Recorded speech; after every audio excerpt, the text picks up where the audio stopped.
In a city where weddings trend before sunset, where guest lists are measured in influence, and where success is announced with convoys and champagne, he sent his ex-wife an invitation, not out of respect, not for closure, but for spectacle. He wanted her seated close enough to see the fireworks, close enough to watch him replace her, close enough to feel small. Lagos understands status. It understands upgrades. It understands public statements. But when the black SUVs rolled through the gates and security stepped out first, the music didn't stop. It hesitated because the woman he expected to arrive alone stepped out, composed, elevated, untouchable, and beside her stood a man whose name travels from Lagos to New York boardrooms, a strategist investors call before markets move. This wasn't an entrance. It was a correction, and in that moment, the wedding stopped being a celebration. It became a revelation. This is not about revenge. It's about value. And who truly understands it? His name is Daniel Cole, early 30s, real estate developer, based in Lekki, where glass balconies overlook the Atlantic and ambition is priced per square meter. In Lagos, real estate is more than property. It is power.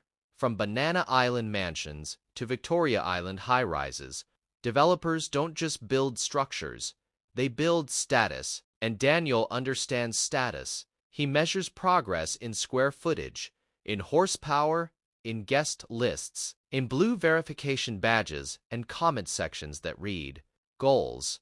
2 years ago, he divorced his wife. He described her as too ordinary, said she lacked drive, told friends she wasn't built for the life he was entering. In a city that celebrates visible success, that explanation was enough. He often repeated one line, "She'll struggle without me." Now his wedding sits inside one of Victoria Island's most luxurious event halls. Crystal chandeliers, imported flowers, a reception budget that could fund a small estate project. And the invitation he sent her, he delivered it himself, not gently, not privately, but deliberately, because sometimes pride doesn't just want to move on, it wants an audience. Her name is Amara Cole, soft-spoken, measured, educated. The kind of woman who does not compete for volume in a room, yet is never invisible. After the divorce, she left Lagos, relocated to America.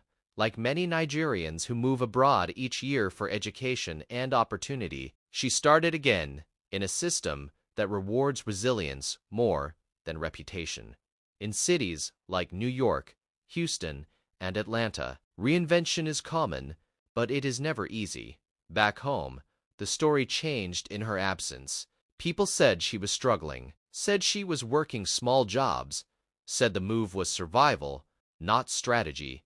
In Lagos, silence is often mistaken for failure. Daniel believed one of two things would happen. She would ignore the invitation entirely, proving she couldn't face him, or she would attend, diminished. He told himself he wanted closure, but not the peaceful kind. He wanted confirmation. Confirmation that leaving her was the right decision.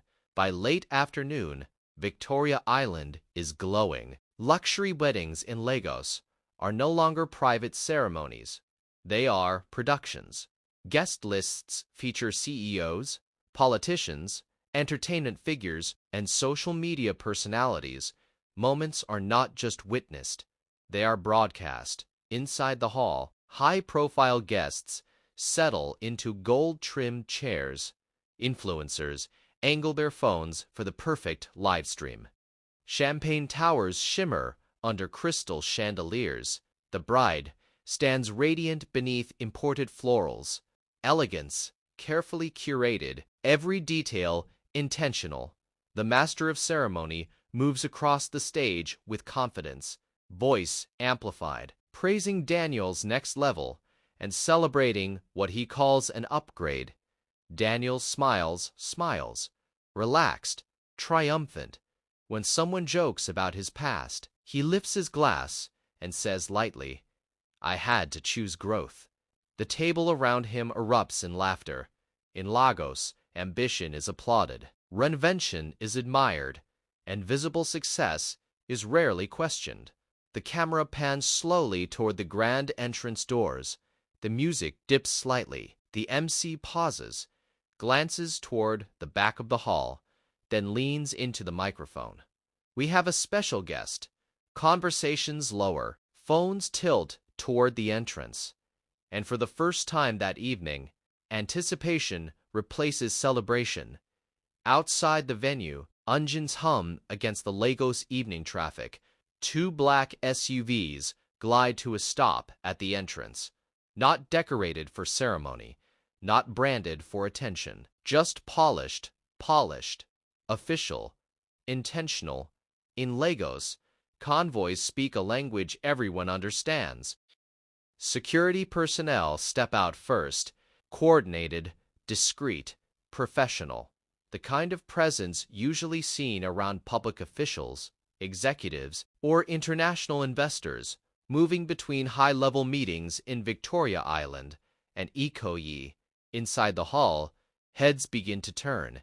Then she steps out. Amara, composed, refined, dressed with precision, not excess. There is no performance in her movement, no attempt to compete with the spectacle inside, just quiet authority. Whispers ripple through the crowd as guests recognize her, but the doors of the second SUV open, and another figure emerges, tall, controlled, unrushed. A man recognized in business publications and conference panels, the type who moves between Lagos and American financial hubs where capital flows and partnerships are negotiated. The atmosphere shifts. This is no longer curiosity. It is recalculation. The man beside her is Michael Grant, Nigerian-American investor, based in New York, a city consistently ranked among the world's leading financial centers. His portfolio spans technology ventures and logistics operations, industries that connect continents, supply chains, and capital markets. In recent years, African tech and infrastructure investments have drawn increasing attention from diaspora financiers operating between the United States and West Africa. Michael is known in those circles, featured in business publications, speaker at investment forums, a strategist whose presence signals scale. He walks beside Amara, not ahead of her, not shielding her, not presenting her. Beside her, equal stride, equal presence. Inside the hall, the shift is visible. Conversations pause mid-sentence. Phones lower slightly. Eyes calculate. Daniel's expression changes, slowly but undeniably. The confident smile he wore all evening begins to fade, because power, in Lagos, is recognizable, and this arrival does not look accidental. The master of ceremony falters, just slightly, but enough. The bride's smile tightens, confusion flickering across her face as she studies the entrance, recalculating the script of her own wedding day. Across the hall, whispers multiply. In Lagos, reputation travels fast. Business names move through boardrooms, private lounges, and industry conferences long before formal introductions happen. Is that who I think it is? The question floats from table to table. Daniel steps forward, shoulders squared, expression managed, but the confidence that once filled the room now feels rehearsed. Amara, you came. Simple words, heavy undertone. She meets his eyes, smiles, steady, composed. Yes, you invited me. No raised voice, no trembling, no visible resentment. In a city that thrives on reaction, spectacle, and emotional display, her restraint becomes the loudest statement in the room. The humiliation he planned quietly begins to shift direction. Not explosive, not dramatic, but undeniable. Conversation turns strategic, polite, professional, and in that exchange, the real story begins to surface. After the divorce, Amara did not retreat. She enrolled in a business analytics program in the United States, a field that has grown rapidly in the last decade as companies rely on data-driven decision-making across finance, logistics, and technology sectors. Reinvention through education is not uncommon among Nigerians in the diaspora. Each year, thousands pursue advanced certifications and degrees in competitive industries, leveraging global exposure to reposition themselves. At an international investment conference, the kind that connects diaspora professionals with emerging African markets, she met Michael. Not socially, strategically. Today, she co-owns a logistics and supply chain company operating between North America and West Africa, part of a growing wave of cross-continental enterprises strengthening trade corridors between Lagos ports and American distribution hubs. And next month, their firm is launching its Lagos headquarters. Location: Victoria Island, the same commercial district where Daniel has been pursuing development contracts and strategic partnerships. The irony is not loud, but it is unmistakable. The room begins to understand. This is not a return, it is an expansion. Away from the crowd, Daniel leans closer, voice low, almost a hiss amidst the music and chatter. "You planned this," he says. Amara meets his gaze calmly, every movement measured. The kind of composure cultivated by professionals navigating high-stakes negotiations in New York and Lagos alike. "No, Daniel," she replies. "You did a pause." Her words cut without anger. "You invited me here to measure my worth against your wedding." She turns slightly, scanning the room filled with influential guests, live stream cameras, and murmuring colleagues. "I stopped measuring myself 2 years ago." In that instant, the weight of pride, ambition, and expectation, all the things Daniel believed defined control, begins to shift, because in Lagos, as in global business circles, perception can be manipulated, but transformation is quietly undeniable. Michael steps forward, measured and deliberate, the kind of presence shaped by boardrooms in New York and strategic meetings across Lagos. He extends his hand to Daniel, firm, respectful. "Thank you for taking care of Amara during her early years," he says. The words are simple, polite, public, but their weight is undeniable. In that moment, Daniel feels it, the shift he hadn't anticipated. He didn't discard her, he released her, and she multiplied. In business, in influence, in presence, a reality as unmistakable as a Lagos skyline at sunset, bold, expansive, and entirely hers. Amara approaches the bride with a calm smile. Her congratulations are sincere. No rivalry, no performative drama, just grace, the kind cultivated by those who navigate international spaces, from corporate New York to Lagos's elite events. With poise, she turns, walks toward the waiting convoy, and disappears into the evening.